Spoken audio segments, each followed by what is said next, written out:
പ്രിയപ്പെട്ട സഹോദരന്മാരെ, ഞാൻ നിങ്ങളുടെ ശ്രദ്ധയിൽ ആദ്യമായിട്ട് ഒരു ഫേസ്ബുക്കിലോ വാട്സാപ്പിലോ മറ്റോ വന്ന ഒരു പോസ്റ്റാണ്. അത് വായിച്ചു കേൾപ്പിക്കാം. ജമാഅത്തെ ഇസ്ലാമിയുടെ സ്ലീപ്പർ സെല്ലുകൾ പല പ്രസ്ഥാനങ്ങളിലും പ്രവർത്തിക്കുന്നുണ്ട് എന്നത് സുവിദിതമാണ്. CIA-യും മൊസാദും എപ്രകാരമാണോ വിവിധ രാജ്യങ്ങളിൽ അവരുടെ നിഗൂഢ ലക്ഷ്യങ്ങൾ നടപ്പാക്കുകയും രാജ്യങ്ങളെ അസ്ഥിരപ്പെടുത്തുകയും ചെയ്യുന്നത്, അപ്രകാരം തന്നെ ജമാഅത്തിന്റെ ആശയാദർശങ്ങൾ അംഗീകരിക്കാത്ത പ്രസ്ഥാനങ്ങളിൽ കൂടി മൗദൂദികളുടെ രാഷ്ട്രീയ നയം നടപ്പാക്കുക എന്നതാണ് ഇതുവഴി അവർ ലക്ഷ്യമാക്കുന്നത്. ഈ പോസ്റ്റിൽ പറയുന്നത് എന്താണ് എന്ന് വെച്ചാൽ, ജമാഅത്തെ ഇസ്ലാമി അല്ലാത്ത രാഷ്ട്രീയ പാർട്ടികളിലും മതപാർട്ടികളിലുമൊക്കെ ജമാഅത്തെ ഇസ്ലാമിക്കാർ നുഴഞ്ഞു കയറി ജമാഅത്തെ ഇസ്ലാമിയുടെ ആശയങ്ങൾ പ്രചരിപ്പിക്കുകയും ജമാഅത്തെ ഇസ്ലാമിയുടെ നയനിലപാടുകൾ ആ പാർട്ടികളിലൂടെ നടപ്പിലാക്കുകയും ചെയ്യുന്നു. ജമാഅത്തെ ഇസ്ലാമിയുടേതല്ലാത്ത മാധ്യമ സ്ഥാപനങ്ങളിൽ ജമാഅത്തെ ഇസ്ലാമിക്കാരും നുഴഞ്ഞു കയറി അവരുടെ നിലപാടുകളും ആശയങ്ങളും പ്രകാശിപ്പിക്കുന്ന തരത്തിലുള്ള ലേഖനങ്ങളും, അതുപോലെ ദൃശ്യമാധ്യമങ്ങളാണെങ്കിൽ ദൃശ്യങ്ങളും ഒക്കെ പ്രചരിപ്പിച്ചുകൊണ്ട് ഈ രാജ്യനിവാസികൾ അറിയാത്ത വണ്ണം അവരെ മൗദൂദിസ്റ്റുകളാക്കി, മതരാഷ്ട്രവാദികളാക്കി, ഇസ്ലാമിസ്റ്റുകളാക്കി, ജമാഅത്തെ ഇസ്ലാമിക്കാരാക്കി പരിവർത്തിപ്പിച്ചുകൊണ്ടിരിക്കുന്നു എന്നുള്ള വളരെ ഞെട്ടിപ്പിക്കുന്ന, വളരെ ഉദ്യോഗജനകമായ ഒരു വെളിപ്പെടുത്തലാണ് ഈ പോസ്റ്റുകാരൻ നടത്തിയിട്ടുള്ളത്. അപ്പൊ ഇത് വായിച്ചപ്പോൾ ഇത്ര മിടുക്കന്മാരാണ് ജമാഅത്തെ ഇസ്ലാമിക്കാരെങ്കിൽ അത് തരക്കേടില്ലല്ലോ എന്നാണ് എനിക്ക് തോന്നിയത്. കാരണം ഇത് ജമാഅത്തെ ഇസ്ലാമിക്കാർ ഇത് ഉള്ളതാണെങ്കിൽ ജമാഅത്തെ ഇസ്ലാമിക്കാർ മാത്രമല്ല, എല്ലാ ആശയങ്ങളുടെയും ആളുകൾ, എല്ലാ ആദർശത്തിന്റെയും ആളുകൾ ഇങ്ങനെ തന്നെയാണ് ചെയ്യേണ്ടത് എന്നാണ് എനിക്ക് പറയാനുള്ളത്.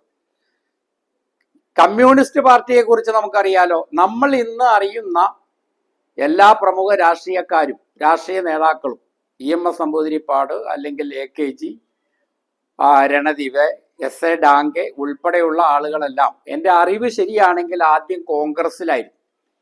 അവർ കോൺഗ്രസിൽ പ്രവർത്തിച്ചുകൊണ്ട് തന്നെ കോൺഗ്രസിന്റെ പ്രവർത്തകർക്കിടയിലെ കമ്മ്യൂണിസ്റ്റ് ആദർശം പ്രചരിപ്പിക്കുകയും ആദർശശാലികളായ ഒരു ചേരിയെ കോൺഗ്രസിൽ ഉണ്ടാക്കിക്കൊണ്ട് പിന്നീട് വേറിട്ട് ഇന്ത്യൻ കമ്മ്യൂണിസ്റ്റ് പാർട്ടി എന്ന രീതിയിൽ പ്രവർത്തിക്കലാണ് അഭികാമ്യം എന്ന് അവർ തിരിച്ചറിയുകയും സാഹചര്യം അനിവാര്യമാക്കുകയും ചെയ്ത ഒരു കാലഘട്ടത്തിലാണ് അവർ കമ്മ്യൂണിസ്റ്റ് പാർട്ടി ഉണ്ടാക്കി രംഗത്ത് വന്നത്.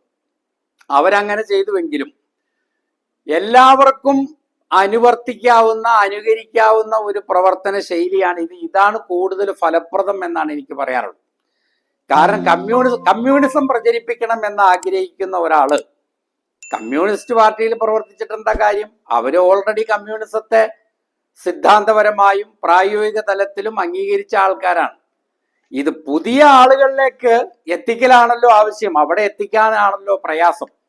അപ്പൊ അതുകൊണ്ട് കമ്മ്യൂണിസം ആളുകളിൽ എത്തണം എന്ന് ആഗ്രഹിക്കുന്ന ആളുകൾ കമ്മ്യൂണിസ്റ്റ് പാർട്ടിയിൽ ചേരാതെ, CPI-യിലോ CPM-ലോ CMP-യിലോ ചേരാതെ കഴിയുന്നത്ര അവർ ജമാഅത്തെ ഇസ്ലാമിയിലോ മുസ്ലിം ലീഗിലോ കോൺഗ്രസിലോ ചേർന്നിട്ട് അവരോട് കമ്മ്യൂണിസമാണ് മാനവ വിമോചനത്തിന്റെ അവസാന വാക്ക് എന്ന് അവരെ ബോധ്യപ്പെടുത്തുക. ഇപ്പൊ ജമാഅത്തെ ഇസ്ലാമിയിൽ ചേർന്ന ഒരു കമ്മ്യൂണിസ്റ്റുകാരൻ ചെയ്യേണ്ടത്, അസ്സലാമു അലൈക്കും സാഹിബേ, ഒരു കാര്യം മനസ്സിലാക്കാൻ, ഈ കമ്മ്യൂണിസം എന്ന് പറഞ്ഞാലുണ്ടല്ലോ, അത് യഥാർത്ഥത്തിൽ പ്രകൃതിയുടെ വ്യവസ്ഥയാണ്, നിയമമാണ്. അത് യഥാർത്ഥത്തിൽ ദൈവപ്രോക്തമാണ്. അത് പടച്ചതമ്പുരാൻ പഠിപ്പിച്ചേക്കണതാണെന്നുള്ള നിലയിൽ ജമാഅത്തെ ഇസ്ലാമിയിൽ ചേർന്ന ഒരു കമ്മ്യൂണിസ്റ്റുകാരൻ പ്രബോധനം നടത്തിയാലുള്ള ഗുണത്തെക്കുറിച്ച് നിങ്ങൾ ആലോചിച്ച് നോക്കി.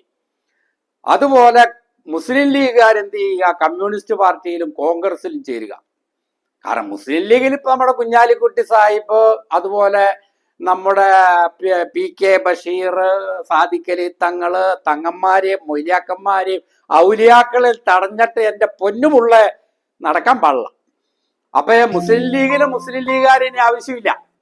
അപ്പൊ അവരെന്ത് ചെയ്യണമെന്ന് വെച്ചാല് കമ്മ്യൂണിസ്റ്റ് പാർട്ടിയിലോ കോൺഗ്രസിലോ ജനതാദളിലോ ഒക്കെ ചേർന്നിട്ട് മുസ്ലിം ലീഗിന്റെ മഹത്തായതായിരിക്കുന്ന പ്രത്യയശാസ്ത്രം കുറേശ്ശെ അവരിലേക്ക് ഇങ്ങനെ ഇഞ്ചക്ട് ചെയ്യുക.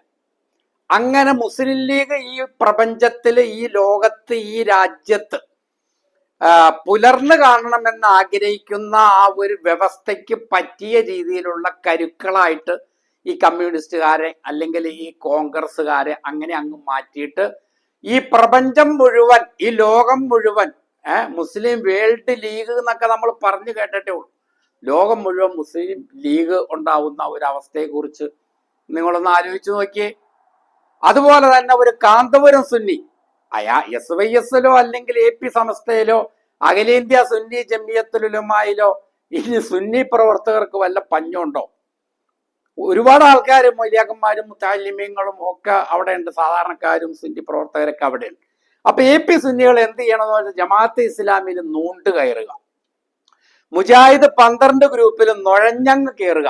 അങ്ങനെ ചില ആൾക്കാർ നുഴഞ്ഞു കയറിയതിന്റെ ഫലം കാണാനും ഉണ്ട്.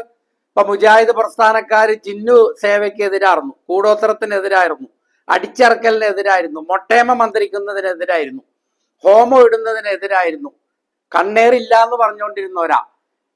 അതുപോലെ പെരുമ്പാവൂര് ഒരു പുത്തൻ പ്രസ്ഥാനക്കാരുടെ പള്ളിയില് പുത്തൻ പ്രസ്ഥാനക്കാരനായ ഒരു മൗലവി ആവേശം കയറിയിട്ട് പ്രസംഗിച്ചു. റസൂലുള്ളാഹി സ്വല്ലല്ലാഹു അലൈഹി വസല്ലം ഉറങ്ങിക്കിടന്ന സമയത്ത് അദ്ദേഹത്തിന്റെ ശരീരത്ത് നിന്ന് പുറപ്പെട്ട വിയർപ്പ് അവിടുത്തെ പ്രിയ പത്നിമാര് കുപ്പിയിലാക്കി വെക്കുകയും ബർക്കത്ത് കൊടുക്കുകയൊക്കെ ചെയ്യുമായിരുന്നു എന്ന ഹദീസുകളിലുണ്ട്, ബുഖാരിയിലുണ്ട് എന്നൊക്കെ പ്രസംഗിച്ചു. അപ്പോ പരിഷ്കാരികളാണല്ലോ അന്നത്തെ ജമാഅത്തുകാരും മുജാഹിദുകളൊക്കെ. ഇന്നത്തെ ഇതുപോലെ യാഥാസ്ഥിതികവൽക്കരിക്കപ്പെട്ട നവയാഥാസ്ഥിതികരല്ല അന്നത്തെ സലഫികൾ. അപ്പൊ ആവേശം കയറി ഇങ്ങനെ ഒരു മൗലവി പ്രസംഗിച്ചു. മൗലവി പെട്ടുപോയി. ആ പള്ളികൾ, ആ പരിസരത്തുള്ള എല്ലാ മഹല്ലുകളിലെ ഖത്തീബന്മാര് ബുഖാരിയും ഹദീസിന്റെ മറ്റ് കിതാബുകളും ഒക്കെ ആയിട്ട് ഈ പുത്തൻ പ്രസ്ഥാനക്കാരെ പള്ളിയിലേക്ക് വന്നു. അപ്പോഴാണ് മൗലവിക്ക് അറബി അറിയായിയൊന്നുമില്ല, പക്ഷെ ശ്രദ്ധിച്ചില്ലായിരുന്നു, അങ്ങനെ ഒരു പെടല് പെട്ടുപോയി. അപ്പൊ ഞാൻ പറഞ്ഞു വരുന്നത് എന്താന്ന് വെച്ചാൽ, ചില സുന്നി മുസ്ലിയാക്കന്മാര് മുജാഹിദിലും നൂണ്ട് കയറിയതിന്റെ ഗുണമാണ് ഇസ്തിഹാന എന്ന പേരിൽ മഹാന്മാരെ ഔലിയാക്കളല്ല ജിന്നുകളെ വിളിച്ച് സഹായം തേടല് ജായിസാണ് എന്ന് മുജാഹിദുകളെ കൊണ്ട് അംഗീകരിപ്പിക്കാൻ കഴിയും. അത് ഒരു പടിയും കൂടി അപ്പുറത്തേക്ക് കടന്ന കാലങ്ങൾ എടുത്തു വെച്ചാൽ ഔലിയാക്കന്മാരിലേക്ക് എത്തിക്കോളും. ഇസ്തിഹാസ എന്ന് പറയാണ്ടിരുന്നാൽ മതി, ഇസ്തിയാന എന്ന് പറയാതിരുന്നാൽ മതി. ഇസ്തിയാന എന്നുള്ളത് മഴൂനത്തിൽ നിന്ന് മുസ്തക്കാണ്, ആനത്തിൽ നിന്ന് മുസ്തക്കാണെന്ന് ചില ദോഷേക ദീർഘകൾ പറയാറുണ്ട്.